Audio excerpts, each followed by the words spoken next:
Dungeon record. Doom We're Hands, streaming. Let's Talk I think Lore, so. We a are podcast. recording. I'm Spencer. This is Chris. Where are you here? And Who are you? I have no idea. Chris, yeah, what are we talking about tonight? Today we're talking about one of your favorite things is random tables, but more specifically your random tables with NPCs or random tables in the middle of the game, and how do you prepare for them? So one of the things that I was experiencing as a DM was that I was prepared for my sessions, and I would over prepare sometimes, under prepare, whatever. But one of the things that caught me off guard was sometimes, as always, the players don't do what they don't they don't follow the linear path that you've made, Mm-hmm. um, and a table of some sort needs to be rolled, or a random happening needs to come to fruition, and I during the gameplay I would say, oh, I wouldn't actually say anything. I think I was being a bad DM at that point, but I wouldn't have anything to do, so I would scrounge around quickly, try to figure something out, and more than often I would just randomly make it up. But as we were progressing through the gameplay, I found that having these random tables, whether you make each line, whether you make a table of 1 to 10, 1 to 8, 1 to 4, whatever it Mm-hmm. is, um, I found that having those random tables adds a different element to the game. It's really fun. Mm-hmm. And my question to you was, how do you like prepare? I guess what the reason why I brought this up was, how do you prepare as a dungeon master to have these tables? Like, Well, what is it that you do? so I think it really depends on what kind of table you're looking for. So, like when you just ran in Tricard, where we were going through the city and you had hundreds upon hundreds, I think 4 or 5 D100 tables of random things that could happen in the city. And Right. those are tables that you got online or accumulated from somewhere. But something like that is a truly random thing that you're looking to find. Um, then there's other tables of encounters or like encounters on the trail. For example, in I Got Tomb Hand and Skulls of Power, the party is going through some mountains, Right. and like tailoring your tables to what you're wanting it for. So for the mountains, I don't want a truly completely random environment of anyone upon anything can show up. So I made a specific table for who I thought would be most likely to be wandering through the mountains and um, have a relevance to the story to keep the story moving along.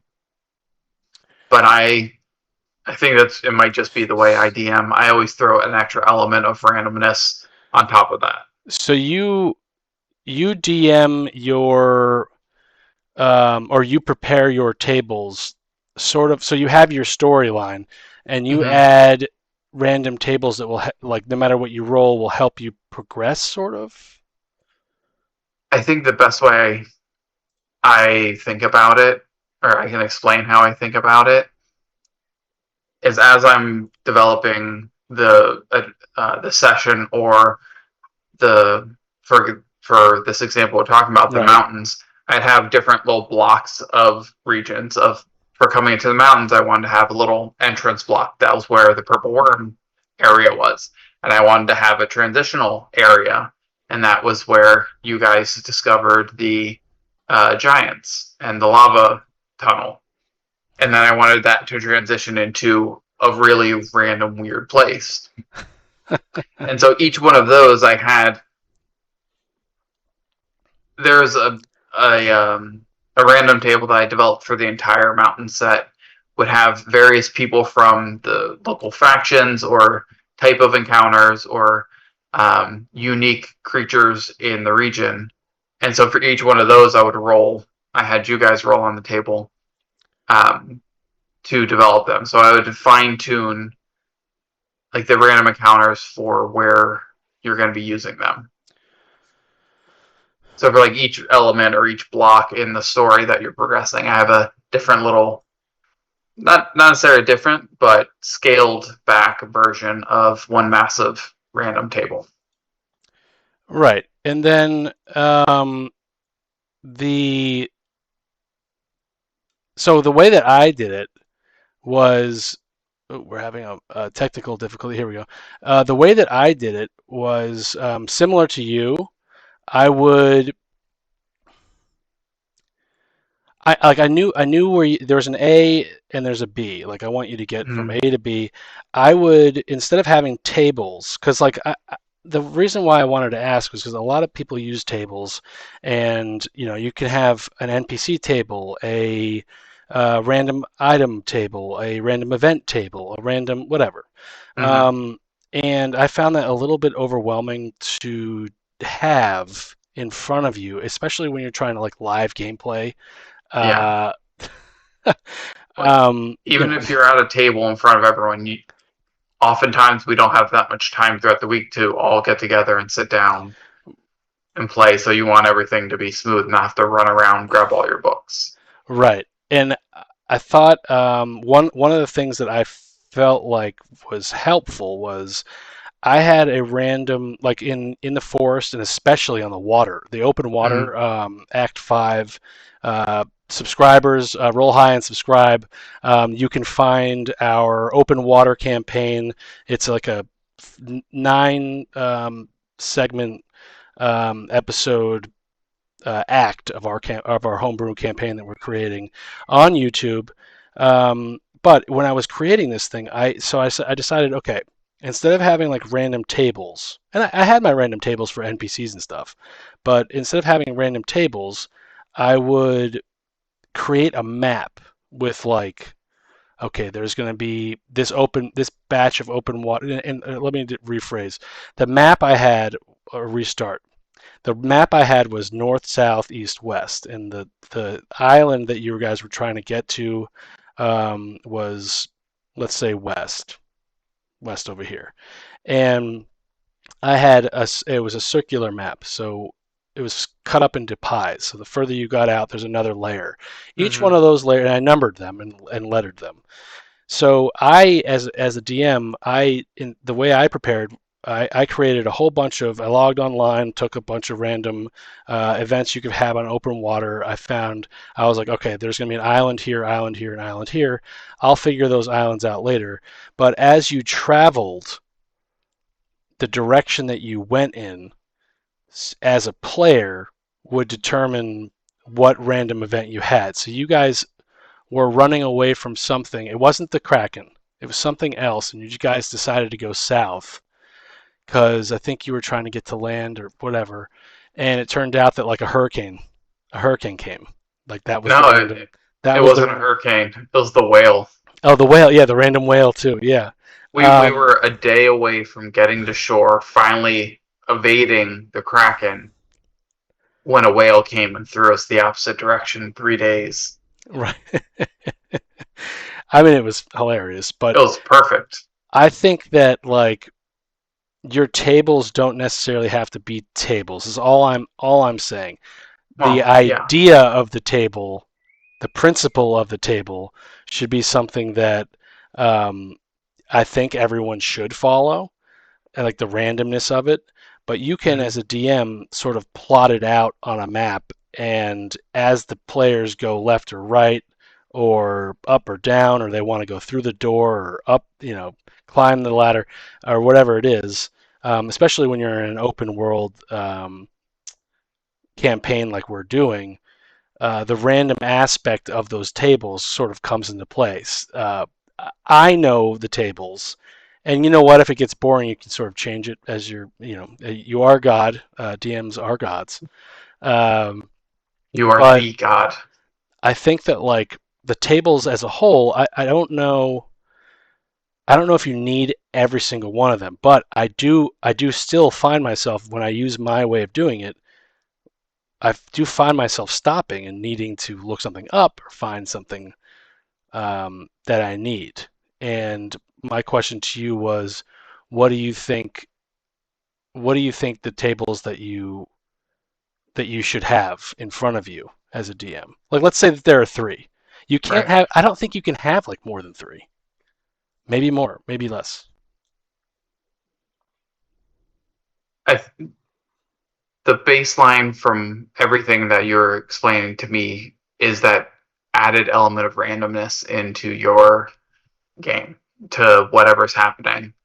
Um, so your table doesn't have to be large; it can be small. But I think I the last two sessions I only have one real table, my encounter table, and that's all kinds of encounters in there. Um, but that's just the way I love to run my randomness. You don't need a encounter table to add bits of randomness into it. I think for me, having all of that planned out ahead of time is easier and more anxiety relieving to know that I can roll a die, look on here, and I have something already completely planned out. Right. But you, I wouldn't say you need a table to do that or to have something. You can plan a full session out with no randomness planned in there, and just by the players playing, they're going to add random, who knows what in there. It's True. like this the simple encounter that you guys had this last game. You met a couple people who your character knew wandering aimlessly through the mountains, and in my head, and with the table that you happen to be, I was like, oh, some friendly people that you would probably know are going to be here, so this will probably be a quick interaction.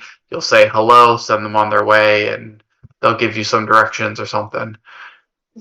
I had no idea it would turn into a 20-minute interrogation torture session, and in the end, all three Hall of Fame baseball players were no longer with you in the campaign. Yeah, Mark McGuire. Um, yeah. So okay, I think how would I do the takeaway from this table conversation? Because there are so many different It tables, and we're going to come back to the tables. At another find I, let's talk roll. all I would say is find whatever tables um, help make it easier for you to run the session. Even if you have a book of 10 books right there, but you know where all the tables that you want to use are. Oftentimes I'll have 3 or 4 books, but I'll have my notes with the book and the page number of what table I want. So I Yeah, don't have to have them all open, and I'll go flip through and find that one and make it easy. Chris, But your finding video. I don't want to cut you off, but your video camera. I think it might have been something I did. Um, is cutting your face off, and everyone needs to see your beautiful face. Oh, look at that guy! Look at that guy. Okay, go back to what we were talking about. Tables. Go. Pretend like I didn't so even say anything. um, We should do one where it's half my face, half your face. But get no, absolutely not. That's terrible. and you roll. You But roll for who? Okay. you said what tables should you have? I'd say any amount of tables that you need to make the game easier for you to run. Yes. I personally like one big table that it's all of my prep is building that encounter table. Or most of my prep is building that encounter table because Wow. the minute to minute interaction in the game is, especially the way that we play, is a lot of improv, is a lot of just dialogue communication, and there's not much more than that table, maybe an information sheet, but that's just the history, the background, the plot that I have going along. I Interesting. like one table, but my table's a mashup of like three, and each number on there has like a 2 or 3 nested tables within it. I think you and I are similar in the sense that we like to have one like table. Like one Um, place to go to for random things. right. And I feel like that random table, no matter what you pick, because you're going to still the way I do it is just like the map I was telling you about. I have A B C D. and then I have 1, 2, 3, and then I have probably A, B, C, D again. Um, but they're all, no matter what you do, going to lead somewhere. To hopefully to, sometimes it'll Yeah. split out, but lead to that point. And I think the randomness of the table, bringing that to the group, gives the group a little bit more power, and um, I think that is the player engagement aspect of the table. And if you're doing it streaming online like we play versus on the table, I feel like online it detracts a little bit from that interaction, from that player engagement. But if you do it correctly online, it's still the same. And I just feel like that, you're going to roll to see where you go. And I try to do that, and I try to tell everyone, okay, now we've we've resolved the situation with the storm, and in the way that I describe it, this the you get past the rain falling on you lightens up to a drizzle, and the sun breaks out from the skies, and the water's calm, and now you are, let's roll random uh, a random like weather, or a random encounter, or a random Mm. puzzle.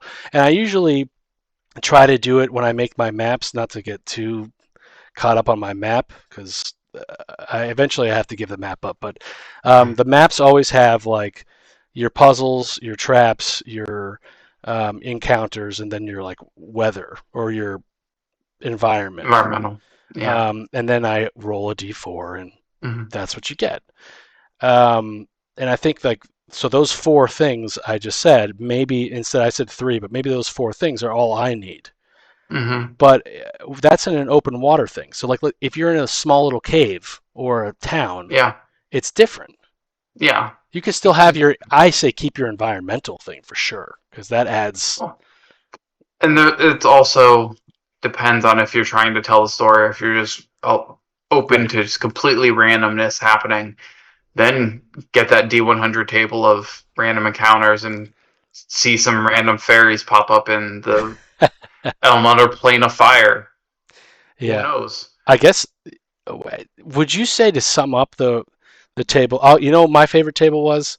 I asked everyone in my group. I asked all the players, give me your favorite video game, the favorite uh, episode of Game of Thrones, and then like a couple sci-fi movies. And you guys Hmm. all responded to that. I have them on Hmm. my cheat sheet somewhere. And if I really need to spice things up, and I as a dungeon master am getting bored, I will randomly say there's a vortex, and that's where we're going. Yep. So like, you might find yourself, just like we were fighting the tank in Metal Gear Solid, just Hmm. like we were fighting Bowser So from Mario. Mario N64. Um, that's my thing. But I think, what do you think the summary here should be for Find DM for tables? don't I think the gist is don't let your tables make things more complicated. Let randomness be something that is easier to implement into your game. If you have a table, figure out what those each of those encounters might look like before you sit down to roll on it. If you're picking which table to do and you read through everything, imagine what each one of those might be. Or if you're building your own table, each bit of your prep of building those encounters is already solved in that table as you build it. So let your table, however many you have, make the game easier to run for you instead of more challenging. I always love how you sum up the Let's Talk Lore episodes.